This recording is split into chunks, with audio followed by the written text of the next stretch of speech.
Hello and welcome to a special Gardener's World from the RHS Hampton Court Palace Garden Festival. Now this is the largest annual flower show in the world, so if you're into gardening, this is the place to be.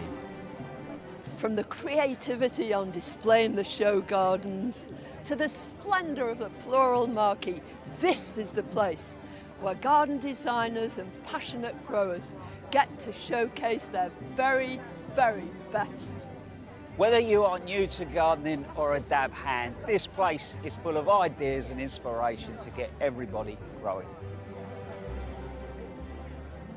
First impressions, looking like a good show, Adam. It certainly is. I'm looking forward to going in that marquee. Yeah. And these already look good, don't they? I Show know, gardens. there's lots of show gardens. This is a big show. We've got to pace ourselves here, you know.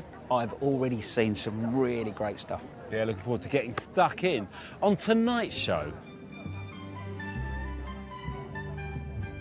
there will not be a pot or a petal left unturned, as Carol's on a mission to bring us this season's must-have plants and flowers.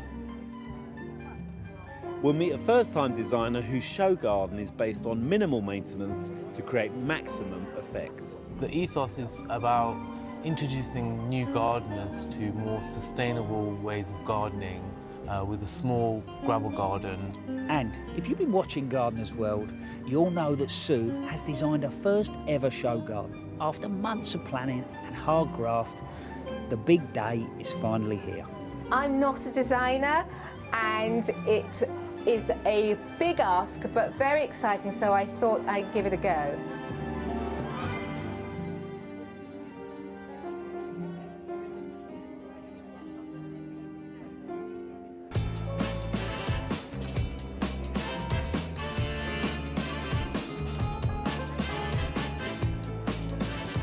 What I love about these shows is they give you an opportunity to see so many exciting plants. And no matter what your garden's like, no matter what the soil and situation, there are plants here that are going to suit you down to the ground.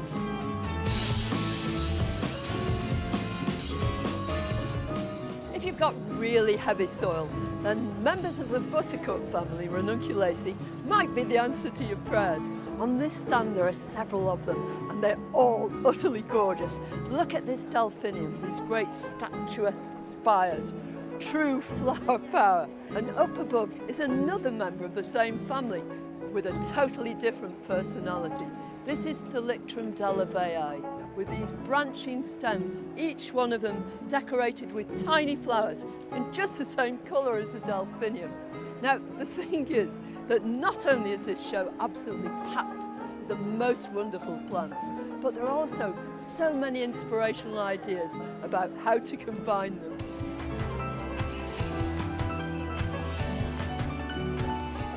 How about this for a stand absolutely brimming with goodies?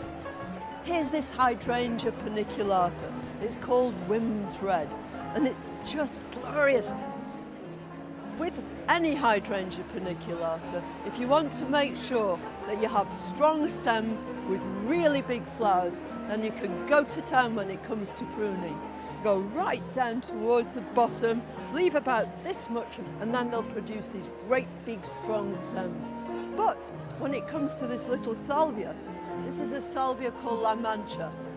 When these glorious flowers have finished, take your sharpest secateurs and cut just above the next leaf node, and that will make each stem branch out and be smothered in a second display of gorgeous flowers.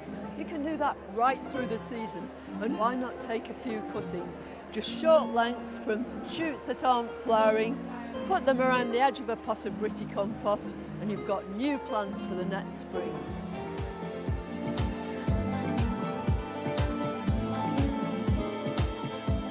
How about this for a pyramid of fluffiness? These are astilbes, 36 different varieties of them. Astilbes are really easy to grow, but after a few years, clumps begin to dwindle.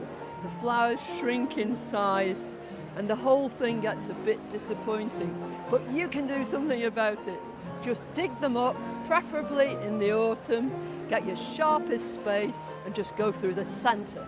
Make as many big chunks as you possibly can, and then pot them up into really good compost, and then the next year you should have a Stilby's better than they've ever been before. Well, whether you're lucky enough to come here to buy your plants or you're getting them from your nursery or garden centre locally, make sure that you choose the right plants for your soil and situation and find out all about how to grow them and how to treat them. That way your garden will be blooming marvellous. It always amazes me as to how much work goes into getting flowers perfect for the show calendar, especially when you're trying to tease them to come early. My dahlias, I'm probably not going to see them for another month. So, how do they do it? Well, we went to the Isle of Wight to meet Darren Everest to find out exactly how.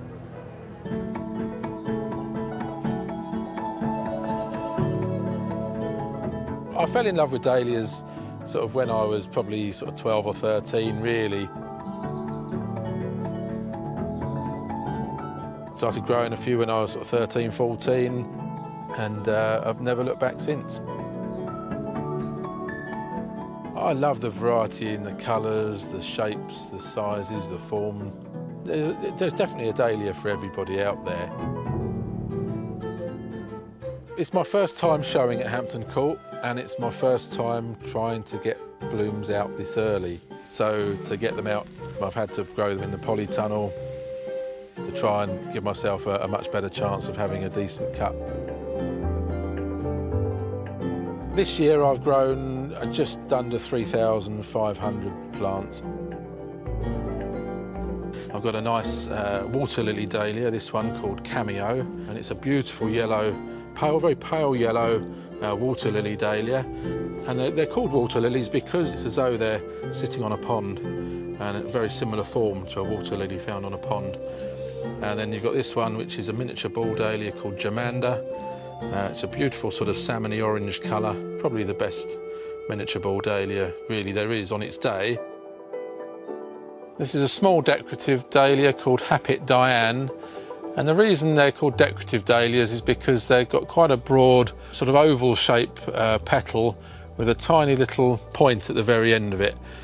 If they didn't have the point at the end, then they'd be a ball dahlia.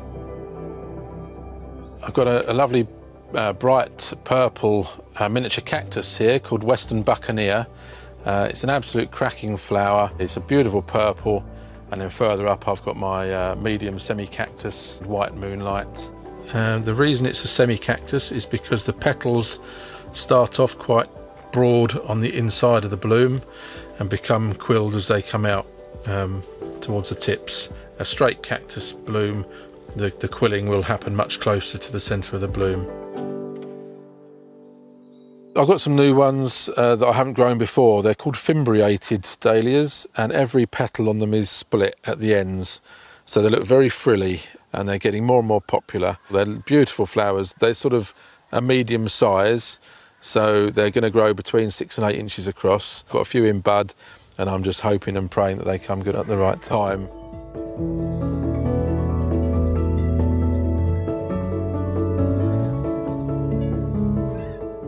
When it comes to timing dahlias, you can time them pretty accurately. By pinching the growing tips out at quite an early stage, it encourages all the side shoots to grow. And when you take that growing tip out, the plant will generally bloom around about 60 days later.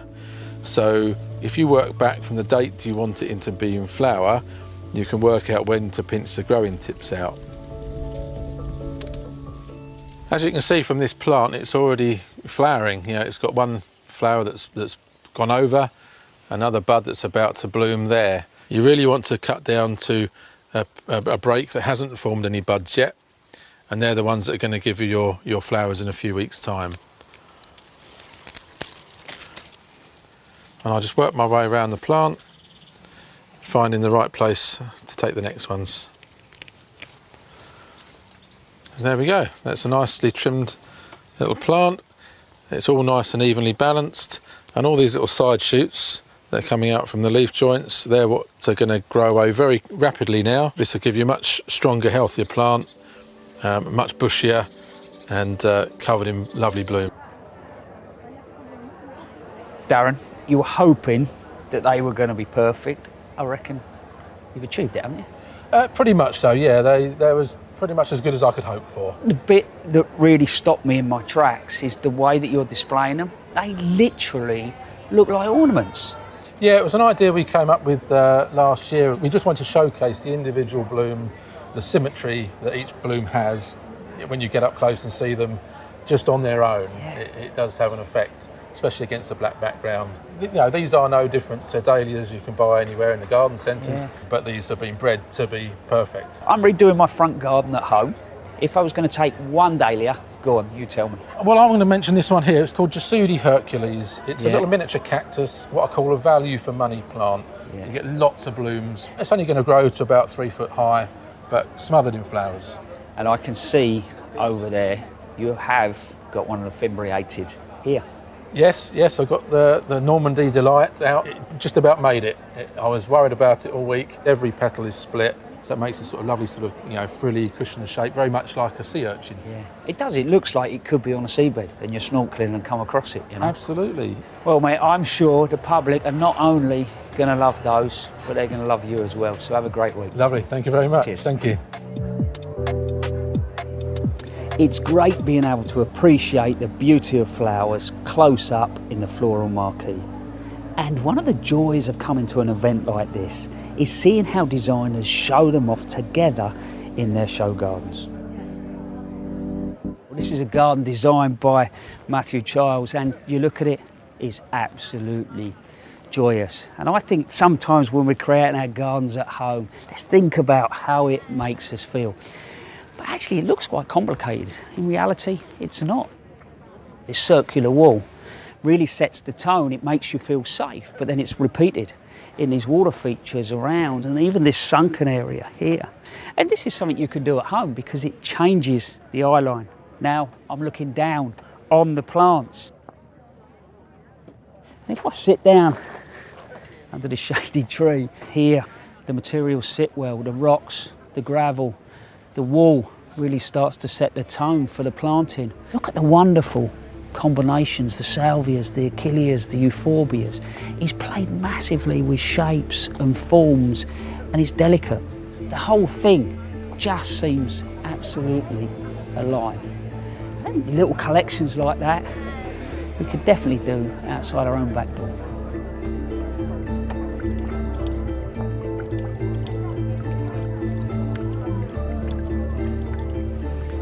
This garden is designed by Mark Gregory, and it's not so much about mood, it looks at how we might future-proof our gardens. You're actually drawn in by this water feature, but it doesn't stop there. It's repeated, lower there and then up here. But here, where he's taking us down into the ground where that water sits there, the planting, the regersias, the hostas, the hemerocallis, they suit those conditions. I love the way that he's layered the planting. You've got the trees that work their way through, and then you've got the shrubs. They're going to provide fantastic interest right throughout the season, but also great habitat. And then the herbaceous planting brings it alive through the summer months. Behind me, it feels slightly more Mediterranean. What will we plant on a dry, hot slope? So if you look over there at the myrtle and here, this Pittosporum behind me, they're plants as a 16-year-old I wouldn't have risked in my garden. Now they work well. What we will do in the future, I think for me, it's got to be all about diversity.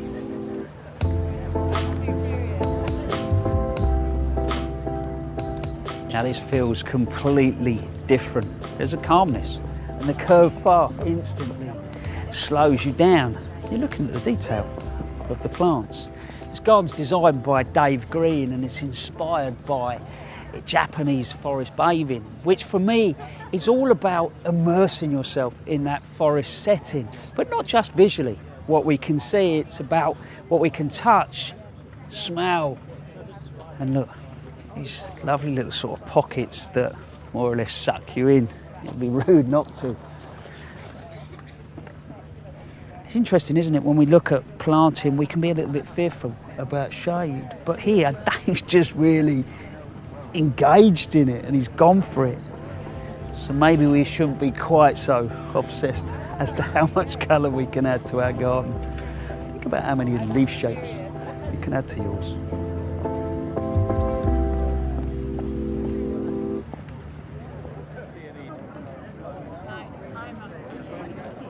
The big show gardens are a fine spectacle, but the smaller get-started gardens are equally as impressive. Now, these are often designed by people who are relatively new to horticulture, who are encouraging and inspiring others to, well, have a go. A few weeks ago, we met up with Hamza Adam Desai in the run-up to the show. I learnt everything I know about gardening here.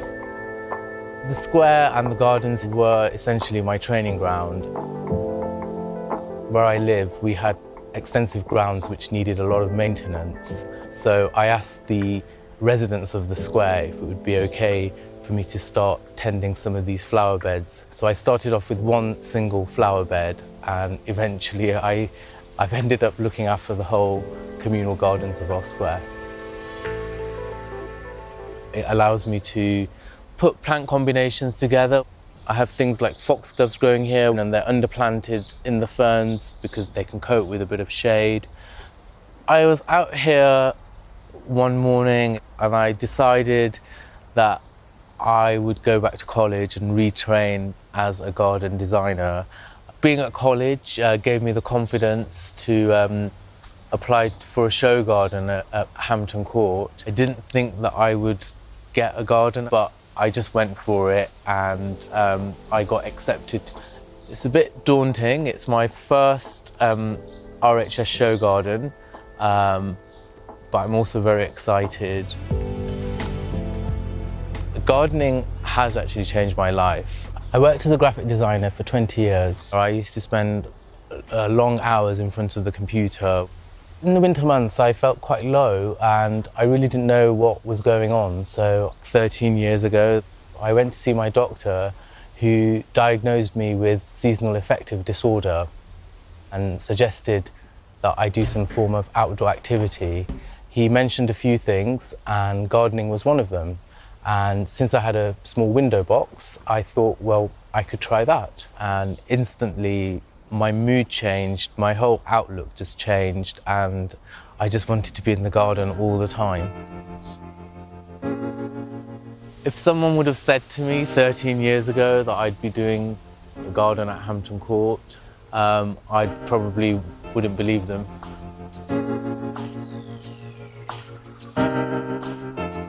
So my garden is called Turfed Out, and the ethos is about introducing new gardeners to more sustainable ways of gardening with a small gravel garden with also some herbaceous borders to show how all these plants, drought-tolerant plants, can work in these two growing environments. So these are some of the plants that I'm going to bring to Hampton Court. I don't think you can have a drought-tolerant, insect-friendly garden without having some verbena. Thyme is very drought tolerant. In fact, the more you neglect it, the better it does. So these agapanthus, originally my neighbour gave me a cutting about 10 years ago, one small plant, and I've been propagating them for the last 13 years. They're very drought tolerant. I've never watered these and they seem to love it here. I've also been growing some allium here in coir pots. They're flopping a bit, but that's okay. I'm hopeful that they're going to make it to Hampton Court. So the only challenge that I think that there might be is ensuring that all of these plants will be in flower at the same time. We'll just have to wait and see on the day.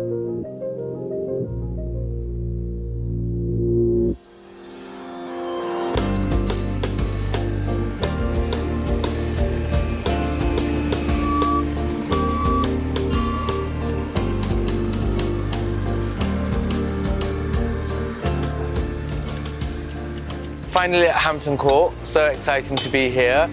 The landscapers are putting up the fence, it's really busy.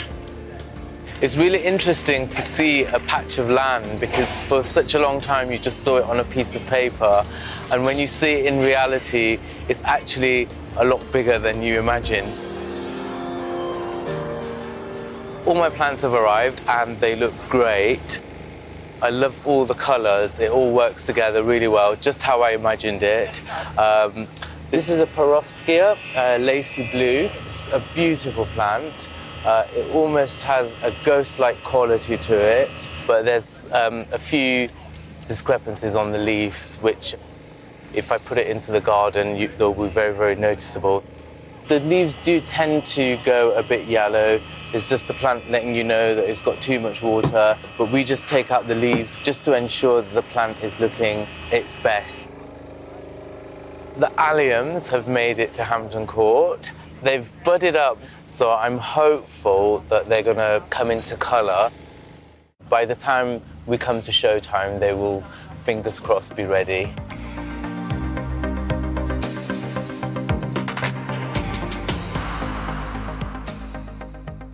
So these are the gabion baskets for my bug hotel.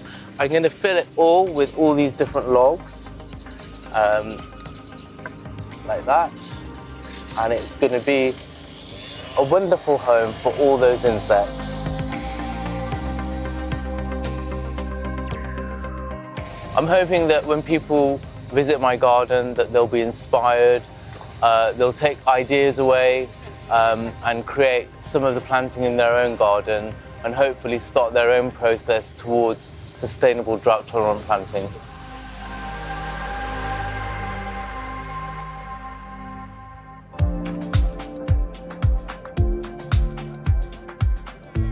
And this is Hamza's garden, and I have to say it's an absolute triumph. The planting is just gorgeous, and it shows you what you can do in a tiny space. It's 5 meters by 5 meters, but there's a really strong narrative through here, strong planting, and the color combinations are just beautiful. I love the silvers of things like the Artemisia, and then we've got the blues of Syringium, which are really strong with the Agapanthus behind, and then sort of soft grasses and other perennials tying it all together. But it's the spacing of the plants that I like, and it feels as if they've just self-seeded. They've jumped out of the flower beds and into the gravel, and they're just doing their own thing, which works beautifully. But as an idea, you know, imagine this was a garden backing onto a house. You've got the house there and the garden here. Well, often people sort of have the garden separated away from their house. Here, the planting is brought right up to the house, right up to the windows. If this was a kitchen window, you'd be looking through this planting of Stipa and Verbena, and this sort of veiled planting. It's not blocky, you can see through it, but it creates foreground and draws the eye through to this silver birch. So even though it's mostly perennial planting, you've still got plenty of height in it, and that's what I like. I think it's great. It's covered in bees too, this garden. Hamza, congratulations. This is a really gorgeous little garden. Thank you, Joe. Thank you. There's a lot of different varieties of plants in here, but it doesn't feel crammed at all. No, and that's the interesting thing about some of these plants, because once they've established, they kind of fill out the space, and a lot of them can be left over winter as winter interest. The gravel garden planting acts as a backdrop to some of the herbaceous plantings, so you don't need to have that many plants. So you want to encourage people in new build houses to do something like this? Yeah, if you've purchased a new build home and you don't know what to do, they're pretty much identikit gardens, big expanse of lawn, a waste of water, just watering it. Lose the lawn. Lose the lawn. I'm with you. And replace it with a simple gravel garden, and you can't go wrong. What medal did you get? I got a silver medal. Well, congratulations. I'm super chuffed. It's my first show garden, it's so it's a wonderful achievement. Yeah. Is this garden going to live on after the show? It is, Joe. It's going to a primary school in Hackney, so the children can enjoy the plants, learn about sustainability, nature, so it's going to live on. Inspired by this garden. Yeah. And Hackney, that's where I come from. That's where I come from too. It's an inner city area. Yes. It shows you what you can do in the city. Absolutely. Well, well done. Thank you. Enjoy the rest of the show. Thank you, Joe. Thank you.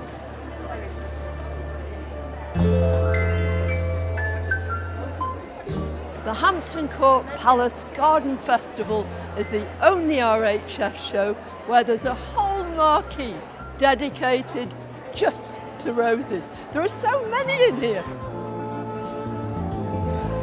The rose, of course, is Britain's favourite flower, but the emphasis in recent years has been all about shrub roses. But if you've got a smaller space or you want to grow your rose in a pot, there are other alternatives which might suit you better. For instance, floribundas.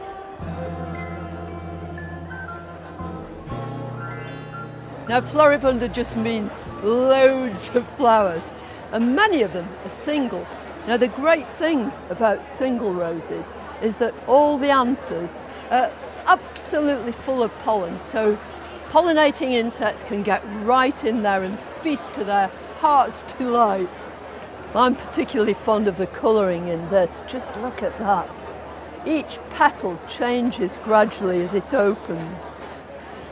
Now, when they've finished flowering, just deadhead them, and they'll give you flowers right the way through till the autumn. Really simple. Suppose that head is completely finished. Don't just take each one of those off, but cut down to a lower leaf node, and that will produce more flowering shoots too. If you are growing in a pot, choose the biggest pot you can and make sure it's absolutely packed with compost that contains lots and lots of loam, soil in other words, because that will go on feeding your roses for ages.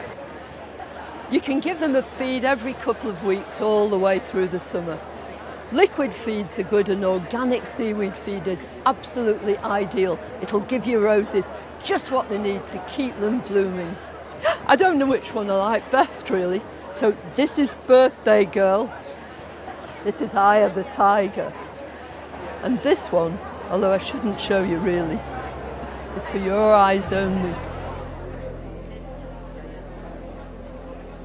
You having a good day, Adam? I'm having a fantastic day, my friend. I have met a man that displays his dahlias on little black boxes. Okay. And seriously, they look absolutely brilliant. They stop you in your tracks, and you really appreciate the detail of those flowers. Oh, I'll have to seek them out. It sounds great. Yeah. I mean, it's just such a beautiful setting, Hampton Court, isn't it? I mean, it's a huge show. Your legs know about it by the end of the day. They do. But, you know, it's not just gardening here. There's food and there's music. It's got that festival vibe. They've sort of opened it up, I think. I don't think you need to be a gardener to have a great day out of this show. Yeah, absolutely. Well, there's so much more to see. Still to come. We visit an urban community allotment group, bringing a whole new meaning to the concept of container gardening. And you can see we grow in skips. This whole site used to be a car park, so there is concrete underneath us. We meet the nursery owners who have been selected as this year's prestigious Master Growers. It's made this show slightly more relaxing, hasn't it, knowing that we're going to have... Relaxing? And finally, I'll be catching up with Sue in her first ever show garden.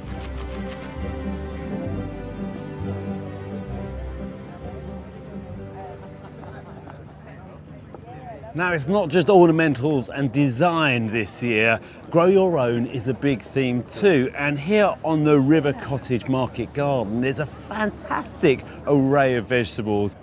But there's lots of ideas here that you can take home and use in your own garden, of course, and it's not too late to get some veg into the ground.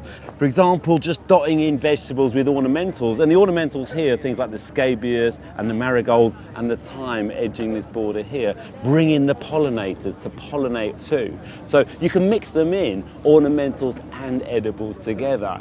And okay, we've got some beautiful lettuce here, but you could easily just buy plug plants and just dot them in to ornamental borders anywhere there's a gap really. Or here they've made some raised beds. Just get some timber edging, a few bags of peat-free multi-purpose compost, build up the levels a little bit and just pop them in and they'll grow away nicely. There's some other great ideas here too, like I love that kale, well, hedge really. It's like a screen between two areas of a garden and it's just got a great texture to it. And over there's some beetroot, and they're perfect examples as well, but it's not too late just to sow a few beetroot, and as they come up, you can eat the leaves as well as the vegetable themselves. So it might look really fancy, but there's just loads of ideas that you can do right now.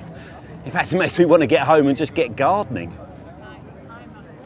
Now, we visited one of the community allotment groups as they got show ready, preparing their garden called the Story Garden to bring to the show. Now, I don't want to give the ending away, but the moral of the story is you can grow anywhere.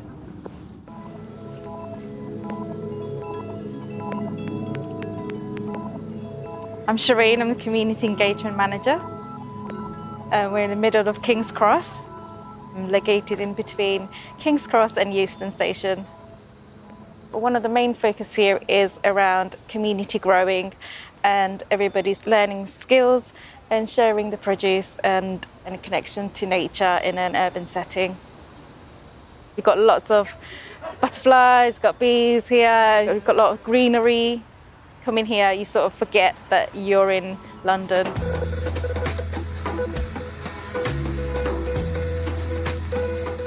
So we've got lots of perennials growing in this section. Behind me we have the fruit, and then we grow a lot of food that goes to different projects and also to the food bank. Here we've got our community growers beds. There's 24 in total. 75 people grow on them, and they are kind of used like allotments. So people are able to grow their own food when they don't have access to garden or balcony space, and then they can take it away with them to cook and eat at home. And behind me here we've got the Hampton Court display that's being constructed as we speak. They're just building a trellis there.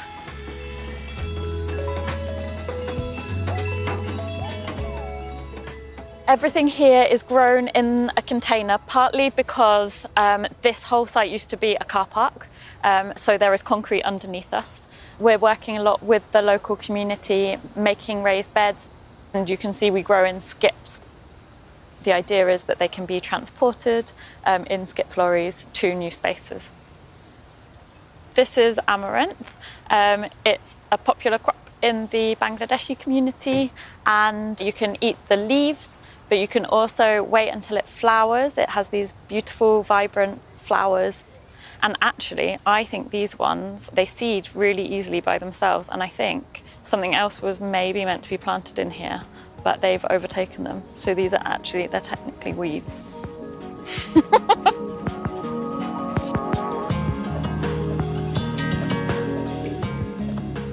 We've got a wide range of chilies growing here. We grow different heritage and heirloom varieties, and that gives diversity to the garden, and it also means that we can save seeds in order to grow year on year with our own supply of seeds. So the bottle gourds and the chilies will be going to Hampton Court. I'm not sure how well they'll do outside. It really depends on the British climate this summer. But yeah, we'll grow some indoors and some outdoors so that we at least have some fruits.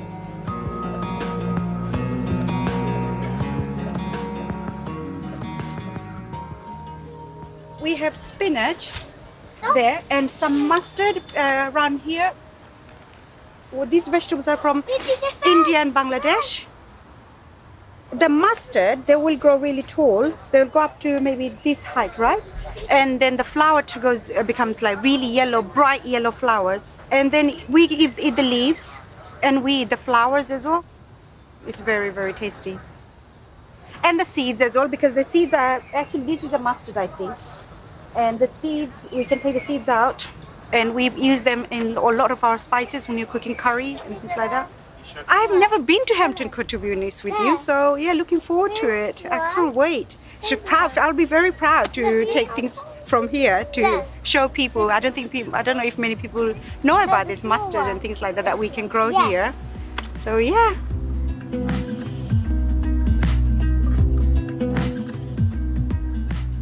This is our pear tree. We have quite a few, and we're hoping to take this one in particular. With most fruit trees, we get insects that bite them. We have diseases that make the leaves die back.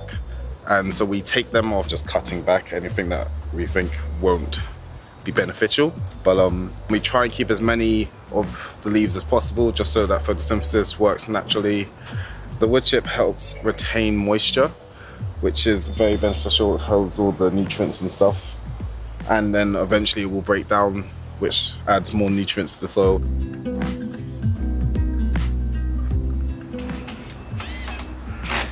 So we've got our little Hampton Court garden here, 3 metres square. So it's just going to really be a little snippet just to kind of capture what we do and how we do it. These are hazel bean poles, and we just wanted something a little bit rustic that will create that vertical growing space. And then what we want to show really is how you can put gardens together for very little. I mean, a lot of what we've got here, we've just recycled again and again and again.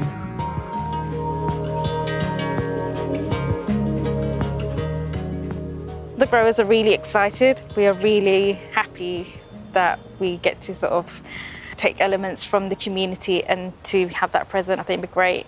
I think it'll be really rewarding to see that, you know, what happens here, this mobile space that, you know, we can take it to Hampton Court, but then we can bring it back here. It's going to get sort of distributed back into the community. Something I think a lot of the growers haven't experienced before. So I myself have never been to a flower show before, so for me it's a new thing as well to be able to go and to be part of it. I'm really excited to be there.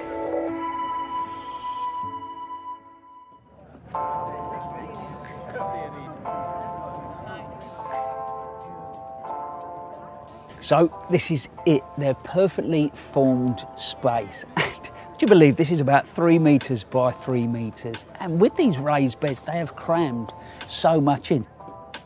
There's 2 apple trees, tomatoes, then you've got chard down there. Over there, you've got the flowers like borage and things like that. I think it proves that you don't need a lot of space to grow vegetables. But what I also think is great is just those vegetables can bring a community together. And that's what it feels like down here, the allotments. But also the place is rammed full of ideas. And I'm busy creating my veg garden at home, so I want to see what I can find.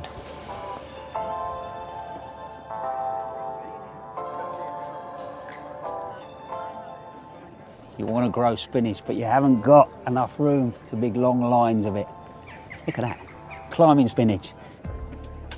That will take you right through the summer months. Cracking, isn't it? Can you see that? Just there. It's a cucumber. It's sort of cucumbery with a touch of lime. That's the final taste of it. You pick them about the size of olives. You keep picking them and it will keep flowering and producing right through to September. So not only will that put a smile on your face, they'll also dress a salad.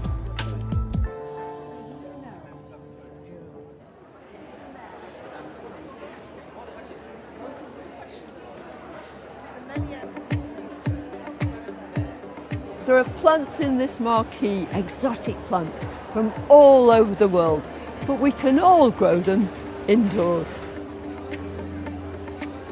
And this has to be one of my favourite exhibits. You imagine straight away you're in the middle of the rainforest. These are bromeliads, and most of them have this inflorescence. This one is Atmea del Mar. Isn't it gorgeous? But how do you grow them and what makes them happy? Well, just as they're displayed here, in their natural home they're epiphytic. In other words, they hang on to tree limbs. But you're probably going to grow them in a pot. In that case, the root system changes slightly, it becomes adventitious, and the plant will actually take in just a small percentage of its water and nutrient through those roots. And you do that simply by watering them into the centre here. And you need to do it fairly regularly. But whichever you choose, aren't they just marvellous?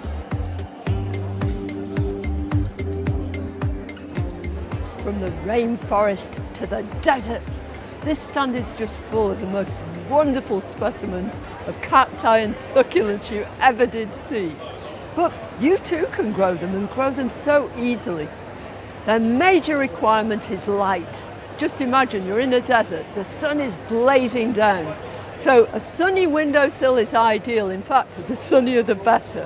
But when it comes to water, these plants hardly need any at all. Over the winter they go into a slight dormancy, so you just need to give them a little dribble occasionally.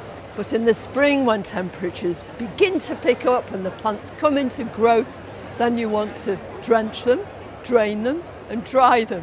Just make sure that the compost is completely soaked in water. They'll absolutely love it, and you can do that about once a month. But wait until the compost on the top is really, really dry. That's the time to do it.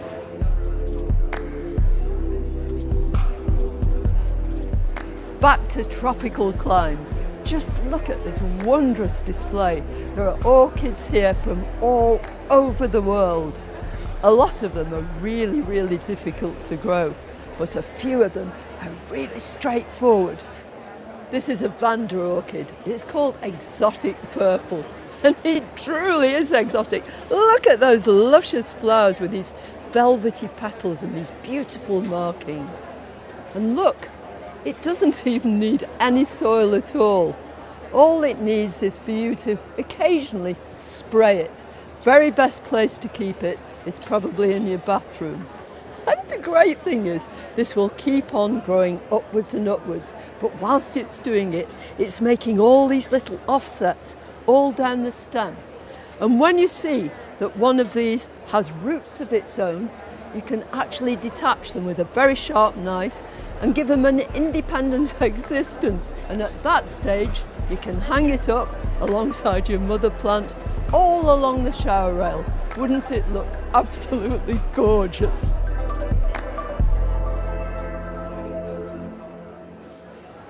Now, each year a specialist nursery that grows outstanding plants is awarded the title of Master Grower, and this year that accolade goes to Todd's Botanics. Now, it's run by Mark and Emma MacDonald, and we caught up with them on their patch in Essex as they prepared their plants for the show.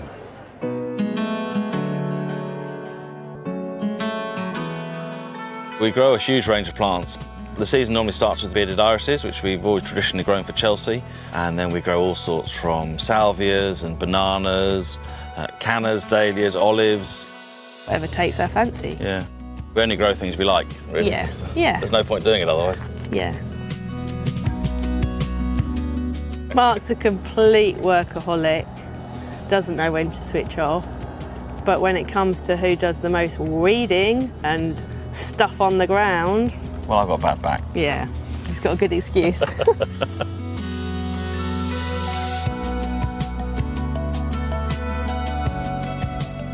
We're really honoured to be Master Grower.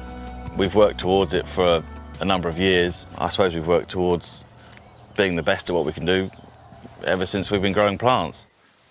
It's made this show slightly more relaxing, hasn't it, knowing that we're going to have... Relaxing?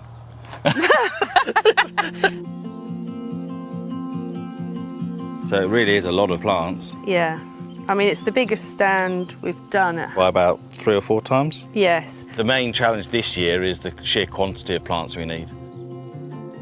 We've grown about 2,000 plants for the display. Every plant that goes on the stand will have to be perfect. So what were you thinking in this pot? Canna? Cleopatra? I think they'll definitely be in flower. I love growing the cannas. You go from nothing in the winter and then suddenly you get this explosion of growth, and when they get going you get these huge colourful leaves. This is Canna Annii, and it's a really elegant one, long elongated leaves. It's an absolute beast. It's just such a cool plant. All this growth in the last 2 months. We're actually going to lift a section of this bed to take up with us. I'm not quite sure how we're going to do that yet, but we'll see. The main thing to be careful with cannas is at the start of the season when they're just waking up, they don't want to be too wet then. Particularly in their pot, they can sulk and then they sit there and don't really do anything. So water well, but then let them dry out in between waterings. But just lots of feed and water once it's growing. Cannas are greedy enough that they'll take most feeds, so anything seaweed based. This will get to about 2 metres and then it'll flower. But I can't see any flower buds or spikes emerging yet. But fingers crossed, we've got 3 weeks. The tricky bit's going to be lifting a clump of this to take with us.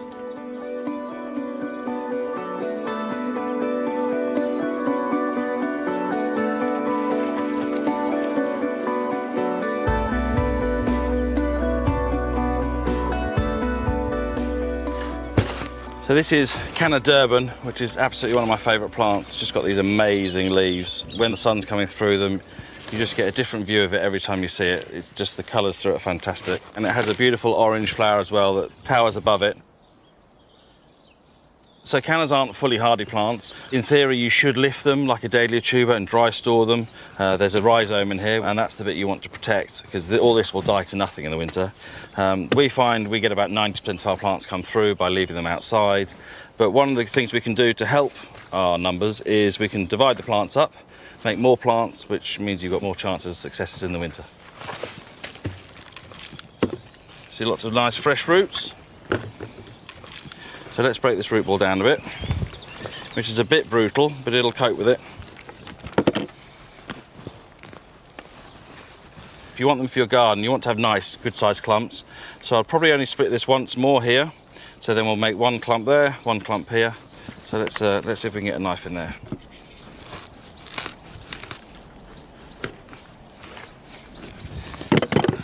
And then it's rip. Okay, so that's come away really nicely. Look, lots of fresh white roots, nice fresh growth, new shoots coming here. So that I can pot up, or I could plant straight in the garden. So from one plant, we've now got 3 nice plants. So that increases my odds come the winter.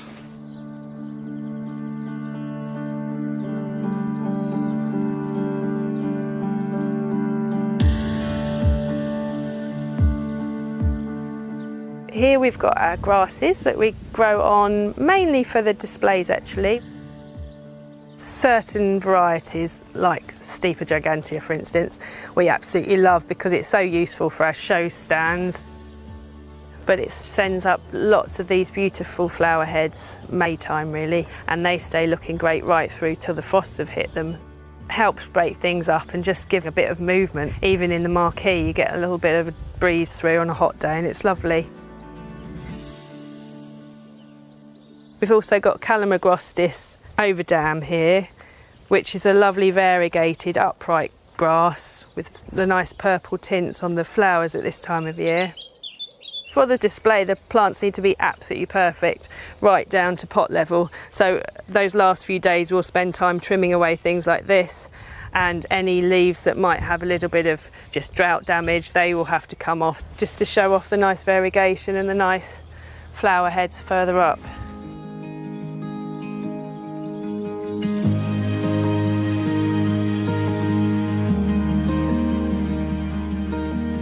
We want people to take away ideas that they can use in their garden. That's how we try and do our displays. They literally could take those 6 plant combinations and put them together. Because we just feel like it shows them all off in a nicer way, in a more realistic way for people to take away and plant at home. Gardening's not that difficult if you just put the right plants in. And look after them. Yeah.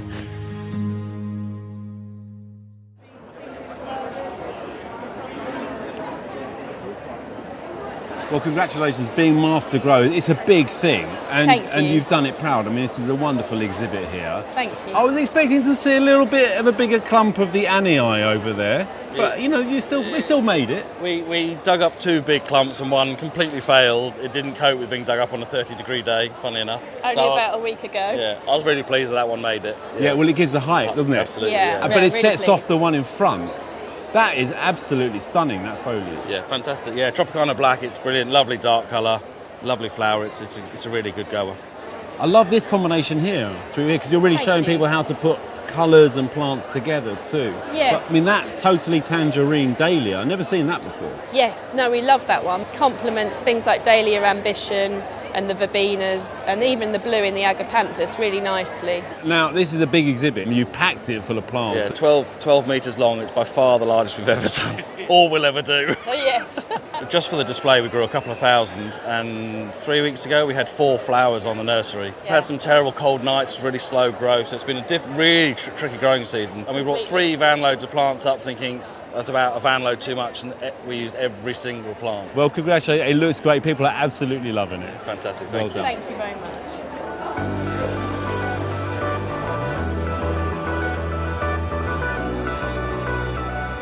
The Get Started Gardens here at Hampton Court aim to inspire people to get planting, whatever their budget or experience. And our very own Sue has been creating a garden designed for people with limited dexterity and strength. And the last couple of months have been some journey.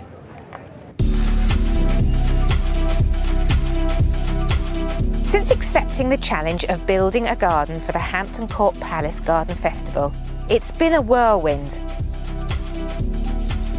Now, I'm not a designer, and it is a big ask, but very exciting, so I thought I'd give it a go. Now, my garden is called Knolling with Daisies. Knolling is a term that means placing things at right angles and parallel lines to each other. My feature wall has lots of right angles and parallel lines in. And within the floor, I'm putting strips of Origeron daisies running at parallel lines and crossing each other at right angles. Building this garden has been very much a juggling act. Having played with the design a little bit, I'm also moving forward with the construction element of my garden. I'm getting lots of help from Pembrokeshire Council, who run a social enterprise employing disabled people. I've got my wood cut and I wanted to bring a bit of colour and interest into the wood fence, and I thought I would juice some vegetables and see if I could make plant dyes. And I am worried that the judges might not like it, but it's something that I want to do, and I enjoy the creativity of it. And of course, there's the plants. Daisies are central to my design, and I'm lucky enough to have a nurseryman to grow most of them for me. I've been a nervous wreck for weeks, absolutely weeks. How do you feel? I'd be well pleased if that's what my garden looked like at Hampton.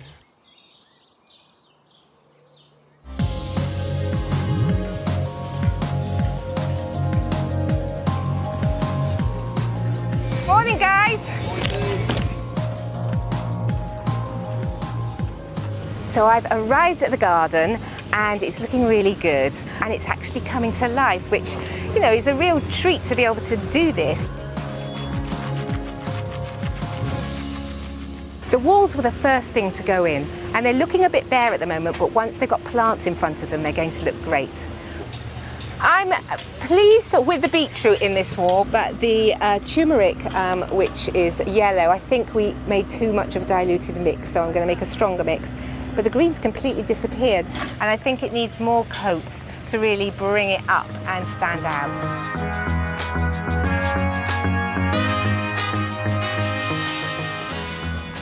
These are my Origerons, and I've got a line of them going across the garden one way and another line the other way, and I'm just making sure that I've got enough space to put them in the garden. At Chelsea, I saw someone get marked down for their plant not filling the space, and I have that concern here, so I'm going to be careful what I select and how I plant them. I'm really happy that I've got the daisies growing at floor level on the ground so I can feel them with my feet. And it fulfills my knolling brief because they're going at right angles all the way along here. I love planning and plotting and creating, so to have this opportunity has been amazing. It's all coming together well, and I really do believe it's going to work once the plants get in.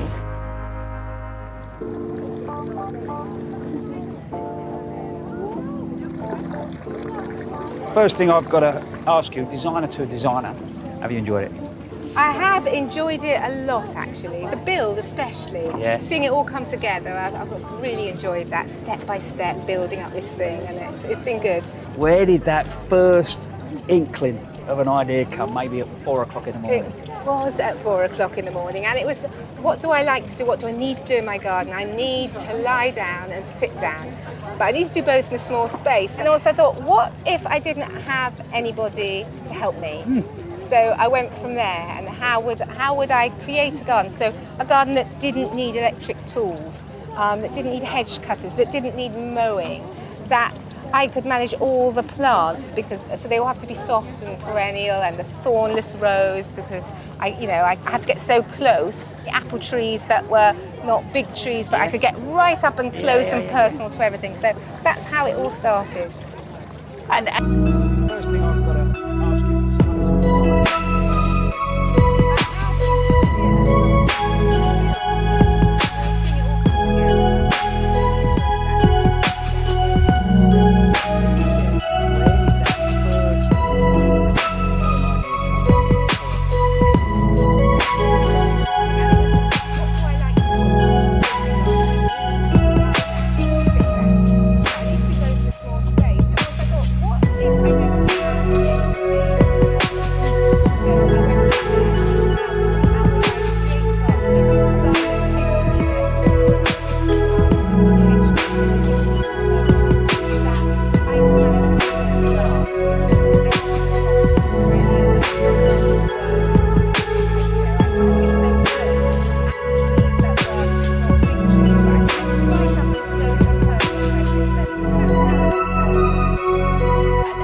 you started to sort of put it together, you know, what did you want it to feel a certain way? You know, that creation process. Yeah, I wanted it to feel, you know, I'm busy and jolly, and I wanted it to be busy and jolly and to reflect me. I really wanted herbs, I wanted fruit, because I wanted to get in there and eat things and make tea. And then I knew that I wanted to be environmental. I wanted to use reclaimed everything as much as I could, or recyclable. And I wanted to, you know, harness what the garden would produce in terms of compost. And I see this idea of daisies. What's that about? So this is my theme, because daisies are joyful, aren't they? Yeah. And also they're easy to grow. And I knew that they grow along the floor, and I wanted to have plants, you know, that I could touch with my feet. Yeah. Would you like to see my tool shed? Yeah, come on. Yeah, I would love to see your tool shed. So my tool shed is behind that door. Wow. What you got? So you've got 6 tools in there, but actually, you could maintain this garden, couldn't you? Yeah, so it's designed to be made with hand tools, because you know, a lot of people, they can't use machinery or heavy tools. So that, you know, the planting is all can be done by secateurs. This could, just be a gutter on a building and then drop into the features? Yes, I've got this at home, and it's really effective at collecting rainwater. But I thought, you know, you need lots of tanks. And also for me, managing a hoses always leak. And because I got it close to me, I get soaked, so I prefer a watering can. So this was originally like dunking ponds. Yeah. If I'm really honest, going and doing shows is great, but the moment that you know that the garden you've created is going to live on becomes so much bigger than just the show. It does, and all the people at Scoldon Manor is run by people with disabilities. It gives employment opportunities for people with disabilities, which is so important. It gives us such a sense of worth. And so I can't believe that it's going back there, and I know that for me it's going to be an ongoing journey of developing the garden. And just before we go, and I'll leave you to enjoy your week, what medal did you get? I got a silver gilt, which I wasn't expecting, and I'm so pleased and relieved about, especially for my team. I'm very, very pleased. I've got a big, happy heart. Yeah, I think you guys have definitely brought it home, and it's fantastic that this has gone after all.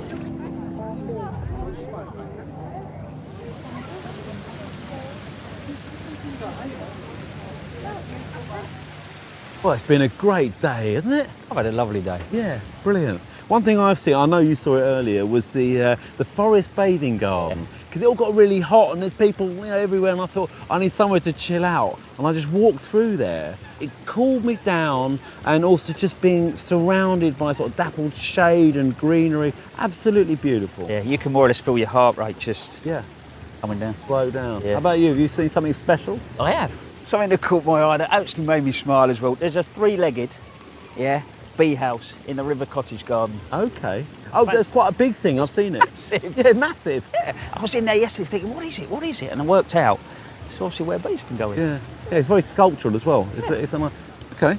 Might have to go and have another look at that. Exactly. Well, I'm afraid that's it from us from Hampton Court, but there's still tickets available. The show's open till Saturday night. Monty will be back at Longmeadow in 2 weeks' time, along with Arit and Nick, who will be at RHS Flower Show, Tatton Park, on Thursday, the 21st of July at 8 p.m. But from us, it's goodbye. Goodbye. Bye-bye.